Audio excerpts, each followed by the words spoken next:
अनेकांच्या पोटातील ओठावर येणाऱ्या गुपितांची बिनधास्त मांडणी करणारं बातमीपत्र। मिरज सिव्हिल मधील शासकीय 3 दिवसाच्या बाळाचा अपहरण प्रकरणी अधिष्ठाता डॉक्टर प्रकाश गुरव रजेवर असताना तत्कालीन प्रभारी अधिष्ठाता डॉक्टर अहंकारी यांनी गठीत केलेली चौकशी समिती आणि या समितीने तयार केलेला चुकीचा अहवाल अंमलात न आणता पुन्हा नव्याने उपजिल्हाधिकारी दर्जाचे अधिकारी व सामाजिक कार्यकर्ते यांची संयुक्त चौकशी समिती गठीत करून या प्रकरणाची सखोल चौकशी करण्याची मागणी संघर्ष सफाई संघटित आणि असंघटित कर्मचारी संघटनेचे अध्यक्ष डॉक्टर महेश कुमार कांबळे यांनी जिल्हाधिकारी कार्यालयात दिलेल्या निवेदनाद्वारे मागणी केली। दरम्यान या प्रकरणात 3 दिवसाच्या बाळाचं अपहरण झालं त्या दिवशी या वार्डात 60 ते 65 रुग्ण होते। या प्रत्येक रुग्णासोबत 2 ते 3 नातेवाईक या वार्डात राहत होते, म्हणजे या वार्डात एकूण रुग्णांचे 200 ते 250 लोकांची वर्दळ होते। या वार्डात 5 विभागाचे वेगवेगळे नर्सेस व कर्मचारी, डॉक्टर्स व इतर कर्मचारी कर्तव्य बजावत होते। पण या एकत्रित विभागात रुग्णांच्या नातेवाईकांची चौकशी करून आत सोडणं किंवा बाहेर सोडणं हे काम महिला व पुरुष सुरक्षा रक्षकाचं होतं। पण या विषयात या सुरक्षा रक्षकांचं अपयश स्पष्ट दिसून येतं। दरम्यान प्रभारी अधिष्ठाता डॉक्टर अहंकारी यांनी वरिष्ठ अधिकारी आणि कार्यालयाला समिती गठीत करण्याचं कळवलं।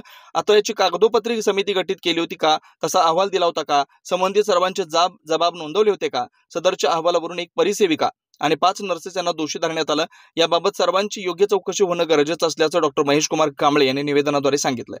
3 मे 2025 रोजी शासकीय वैद्यकीय रुग्णालय मिरज येथून 3 दिवसाच्या बाळाचं जे अपहरण झालं होतं त्या अपहरणाच्या विषयामध्ये तत्कालीन प्रभारी अधिष्ठाता डॉक्टर अहंकारी यांनी जी चौकशी समिती नेमली होती आणि त्या चौकशी समितीने जो अहवाल तयार केला आणि त्या अहवालामध्ये ज्या 6 नर्सेसवर कारवाई करण्यासंदर्भात ठपका ठेवण्यात आला, तो अहवाल आणि चौकशी केलेली ही समिती ही बेकायदेशीर आणि नियमबाह्य आणि अन्यायकारक आहे आणि तात्काळ याला स्थगिती द्यावी अशा पद्धतीच्या मागणीचं निवेदन आपण माननीय जिल्हाधिकारी साहेबांना दिलेलं आहे। मूळतः विषय असा आहे की डॉक्टर प्रकाश गुरव यांनी कोल्हापूरचं CPR हॉस्पिटल मोठ्या खरेदी घोटाळ्यांमध्ये गाजवून त्यांना हसन मुश्रीफांनी प्रमोशन देऊन त्यांची कुठं कारवाई न करता मिरजेसारखा ऐतिहासिक शासकीय दवाखाना बक्षीस म्हणून डीन म्हणून बसवून इथं ठेवलेला आहे, त्यांना अधिष्ठाता केलेला आहे।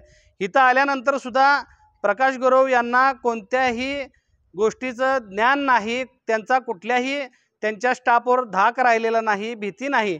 त्याचाच परिपाक म्हणजे कोणाच्याही लेखी आदेशाशिवाय प्रसूतीपूर्व कक्ष, प्रसूती कक्ष, प्रसूती पश्चात कक्ष, स्त्रीरोग कक्ष आणि कुटुंब नियोजन कक्ष हे 5 कक्ष एकत्रित ठिकाणी ठेवून त्याची जी रुग्णसंख्या होती ती 60-65 होते आणि त्या रुग्णसंख्येच्या प्रत्येक नातेवाईकाचे 2 ते 3 रुग्णाचे 2 ते 3 नातेवाईक अशी एकूण 200-250 लोकसंख्या असणारा हा संयुक्त एकत्रित वॉर्ड तयार होतो। मग या वॉर्डमध्ये ज्या नर्सेस आहेत त्यांनी पेशंटकडे बघायचं का आलेली लोक बघायची का त्यांच्याशी वाद घालायचा, त्यामुळं जी चौकशी समिती अहंकारी यांनी गठीत केली होती आणि तो जो अहवाल बनवला आहे तो अहवाल पूर्ण चुकीचा आणि अन्यायकारक आहे, तात्काळ तो रद्द करावा अशी मागणी आपण केलेली आहे। आणि या शासकीय वैद्यकीय रुग्णालयामध्ये बऱ्याचशा त्रुटी आहेत। प्रकाश गुरव यांनी सांगली आणि मिरजेचा कार्यभार घेतल्यापासून त्यांनी अजून काय काय खरेदी केली, कशात काय केलं ह्याची सुद्धा चौकशीची आपण आज माननीय मुख्यमंत्र्यांकडे मागणी केली। तोपर्यंत प्रकाश गुरव यांना तात्काळ निलंबित ठेवा अशा पद्धतीची मागणी केली आहे।